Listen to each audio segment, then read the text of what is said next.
The person you are trying to call is currently busy. Busy in a world that needs no buffering.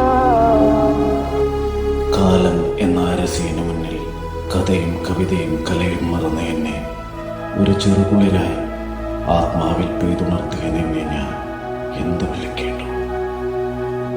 വിരസതയുടെ പടിപ്പുര താണ്ടി വിദൂരങ്ങളിൽ ചേരാനുള്ള വ്യഗ്രതയുമായി ഞാൻ അറ്റപട്ടം പോലെ N മനസ്സുലയുമ്പോഴും നേർക്കാഴ്ചയായി നിൻ നെറുക്കുമിളകളിൽ തെന്നി പറയുന്ന സ്വപ്നസൂതങ്ങളെ, മൗനമാണ് നല്ലതെന്നൻ മനസ്സ്, കുളിരാണ് നല്ലതെന്നൻ മനസ്സ്, ഈ ചിന്തയാണ് നല്ലതെന്നൻ